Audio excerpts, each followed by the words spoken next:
anjing mengenai benda-benda yang kita punya, termasuk mengenai badan kita. Kitanya ikut najis, najisnya sama dengan najis anjing itu, kemudian dicuci oleh kita, nggak cukup kalau dengan air seperti nyuci najis lainnya, harus 7 kali. Salah satu dari 7 itu harus dengan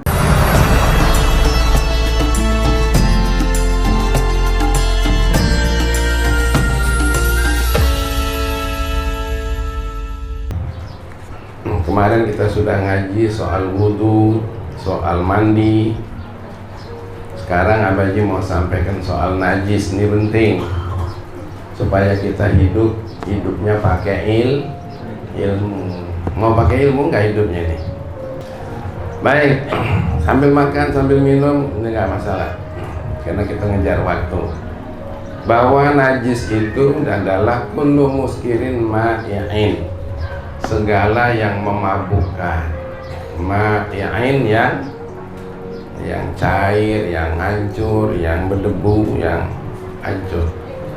Nah, itu segala yang memabukkan itu juga najis. Kalau duren, jangan kalau duren. Mabok duren ini yang membuat hilang akal itu ya.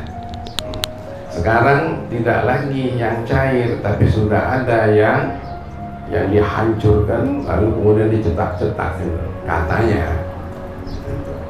Abaji alhamdulillah belum pernah melihat bendanya yang namanya ekstasi, narkoba, apalagi gitu. Hati-hati itu ya. Selain itu yang najis apa lagi? Kalbun, anjing, juga babi atau anak dari salah satunya.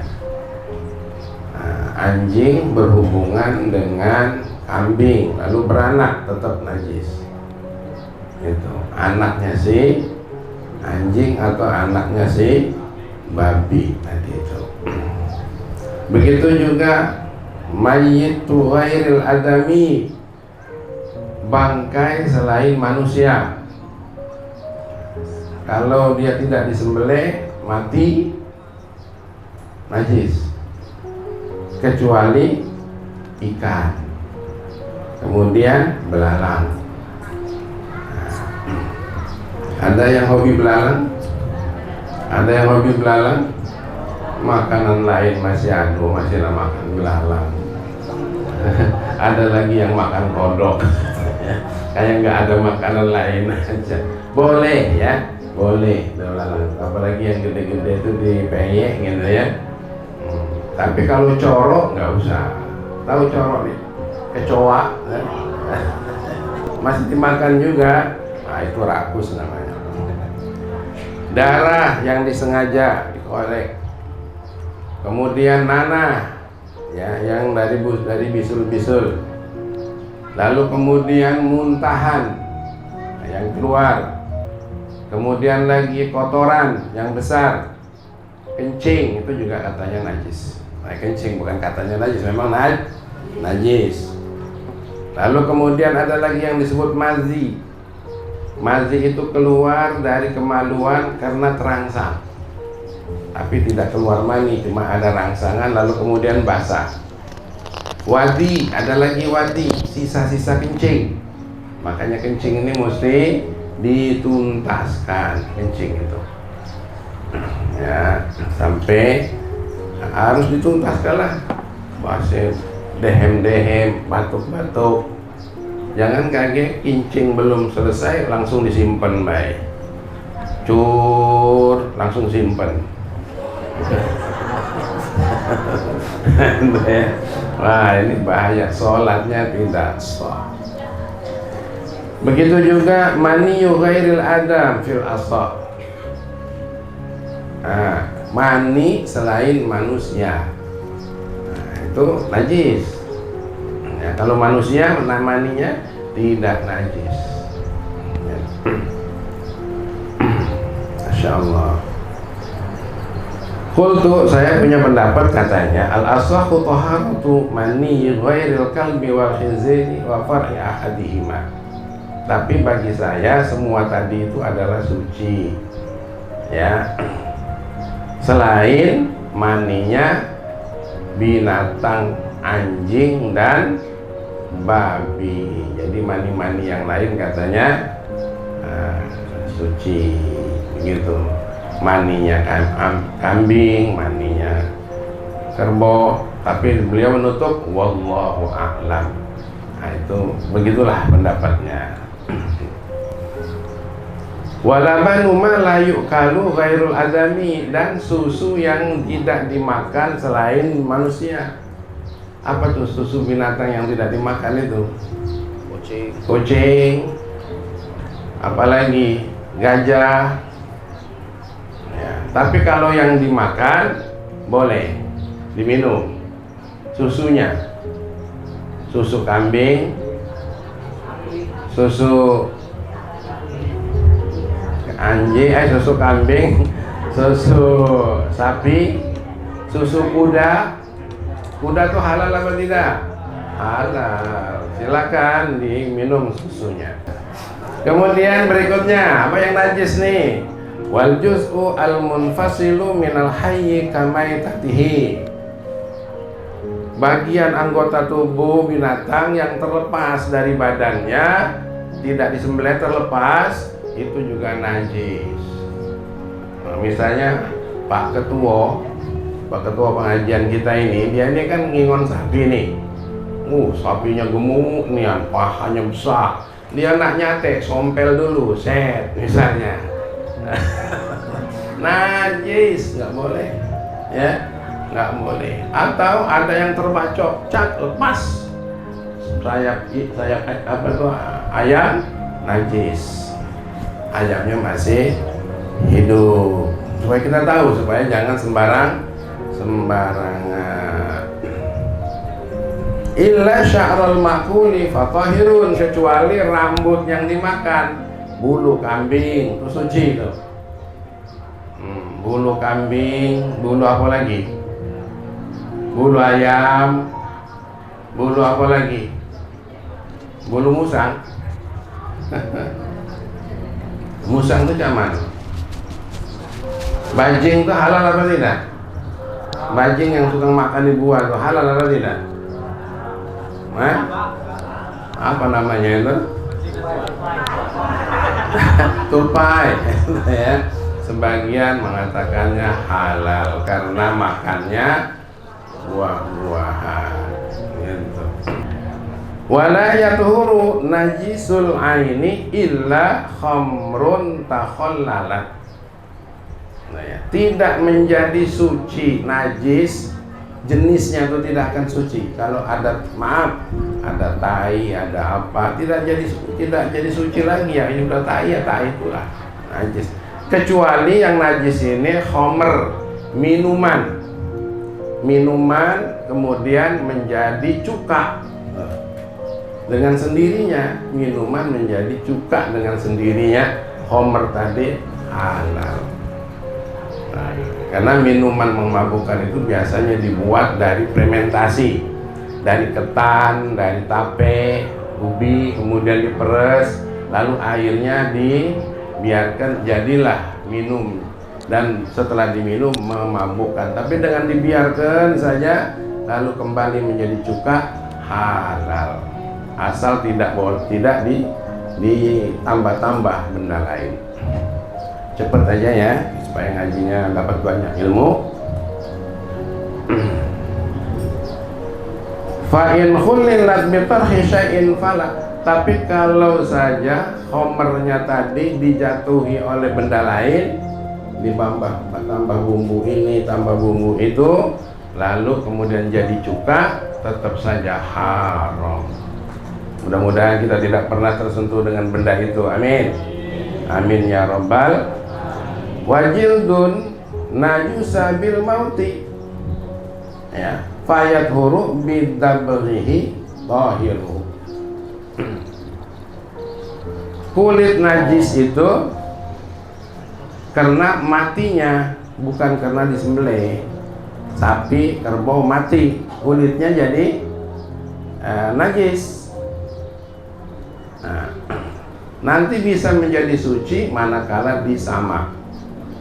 Disamak itu dibuang anyir-anyirnya pakai benda yang sepet, pakai daun-daunan atau pakai apa saja, lalu kemudian menjadi bersih, ya.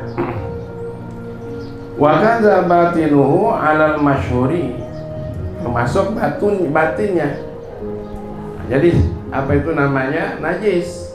Najis menjadi suci, tapi cukup untuk selain dimakan. Tapi kalau dimakan tetap saja menjadi persoalan.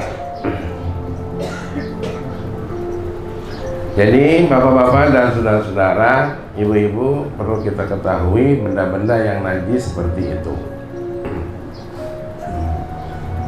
Sama saja, wal madbu'u kasaubin najusa, bahwa yang namanya benda yang disamak itu, kulit binatang, kulit kambing, kulit sapi, kulit segala kulit yang dimakan itu, kemudian disamak, itu sama dengan baju. Cuma kalau baju itu dicuci, kalau dia disamak. Samak itu apa ya bahasa kita ya? Dibuangi anyir-anyirnya, lendir-lendirnya dibuangi, sudah bersih, baru kemudian dijemur, jadilah kulit beduk. Nah, itu suci kulit beduk. Tapi beduk kita di sini kan dari sapi yang disembelih ya, ya benar. Nah, ini mah barangkali ada sapi mati nggak ketahuan, nah gitu. Nah, jangan dibuang. Kata zaman Rasulullah begitu juga, nggak boleh dibuang. Ambil kulitnya, lalu disamak, lalu digunakan untuk malahan untuk wadah air, dibentuk untuk wadah air. Di dalam kajian kita setiap minggu kita Abu Dawud. Wa ma najusa bi mulaqati syai'in min kalbin ghusila sab'an yang dahun nabi turab. Anjing mengenai benda-benda yang kita punya, termasuk mengenai badan kita. Kitanya ikut najis, najisnya sama dengan najis anjing itu. Kemudian dicuci oleh kita, nggak cukup. Kalau dengan air seperti nyuci najis lainnya, harus 7 kali. Salah satu dari 7 itu harus dengan debu, dan debunya harus debu yang ta'ayyunut turab. Al-azharu ta'ayyunut turab, yang debunya lebih dominan. Jangan cuma dikasih debu sedikit, tidak nampak debunya di air itu, masih tetap belum suci, harus nyata. Jadi nih banyak inian baru disiramkan. Bagusnya yang pertama pakai debu, yang kedua, yang ketiga pembersih, dan seterusnya sampai yang ke-7. Paham ya Bu? Tapi insya Allah kita ini terjauh dari najis anjing. Emang ada yang ngingon anjing? Daripada ngingon anjing, lebih baik ngingon kambing gitu ya. Tapi memang kadang ada yang butuh untuk ngurus kebun, atau di suatu tempat rumah kita jauh daripada tetangga sehingga perlu ada anjing. Kalau itu dibolehkan, tapi ya harus jaga najisnya. Wa annal khinzira kakalbin, sama saja tuh. Yang namanya celeng atau apa, babi, sama dengan wala yakfitu rabun najisun. Nah, jangan pula lalu debunya diambil untuk nyuci tadi itu, salah satu daripada yang 7 tadi berdebunya yang najis. Jangan, harus debu yang suci untuk itu.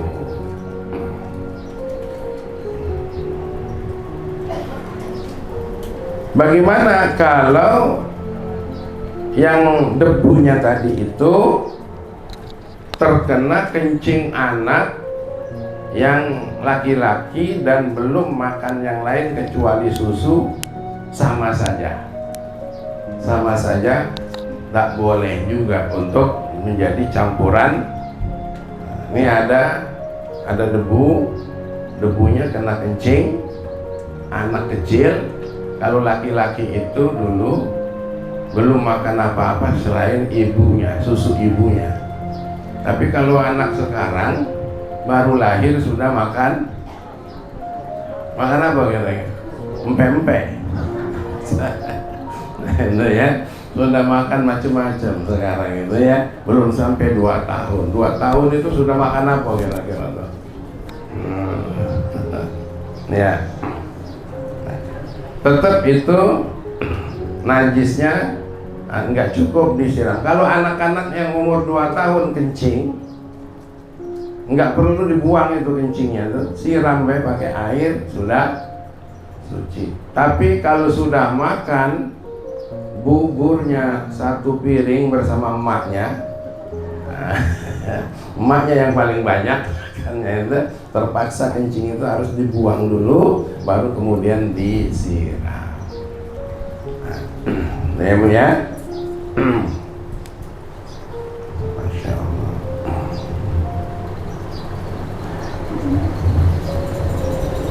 Wa ma najusa bi ghairihi ma illam takun ainun kafa jaryul ma. Jadi kalau memang nggak ada najisnya, nggak ada, sudah hilang, cukup disiram pakai air saja. Ibu melihat di tempat ada najis, ainnya sudah dibuang. Ain itu apa? Jenisnya dibuang, tinggal bekasnya sajalah.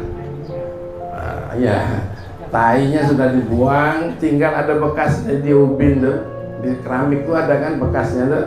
Ada bekas, tapi sudah kering seperti itu, maka silahkan dibuang. Nah, makanya ada yang punya pendapat ini, kain kena kencing, lalu kemudian sudah dibasahi pakai air, hilang tuh, air hilang tuh najisnya tuh, kena campur air sudah bersih, disiram sudah menjadi bersih asal airnya ngalir. Syaratnya wa yustaratu wurudul ma, syaratnya airnya yang ngalir. Tuh, ya Bu ya, dialirkan, jangan direndam di tempat nyuci pakaian anak-anak tuh. Nah, kalau sudah selesai silahkan disiram pakai air yang mengalir. Tapi air walal asru, jangan pakai air kemasan, disiram pakai apa? Air aqua. Nah, maksudnya ini yang sudah diolah menjadi minuman apa ya? Jus apa itu? Anggur itu halal apa tidak? Halal ya. Yang tidak memabukkan. Kalau yang memabukkan haram.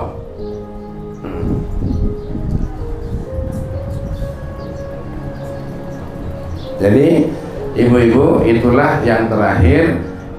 Kalau sekali lagi disingkatkan, kalau ibu di rumah ada najisnya ada jenisnya, harus dibuang dulu, tinggal sisanya baru disiram sudah cuci. Nah, ini sering terjadi di rumah nih, kencing cucung ya, atau tai kucing di rumah lalu dibuang, tai kucingnya masih ada bekasnya lalu disiram pakai air, itu namanya memperlebar najis. Apalagi dipel kemana-mana, namanya ngepel najis. Jadi harus dipastikan buang habis, baru kemudian disiram sampai nampak ngalir, baru dibersihkan. Sudah Bu ya, sudah bisa diamalkan gitu ya, sudah ya. Alhamdulillah, mudah-mudahan semua sudah begitu. Nanti kalau nggak jelas silahkan bertanya pada waktunya pertanyaan ya. Nah, sekarang cukup ngaji soal yang berkala ini, batas itu saja. Nanti akan datang baru kita ngaji lagi yang lain, yaitu tentang haid, batas haid, batas nifas dan sebagainya. Saya kira ini saja dari Abaji. Untuk selanjutnya diserahkan sama anak Abaji Fahmi untuk menyampaikan tarhib wa tarhib. Silakan.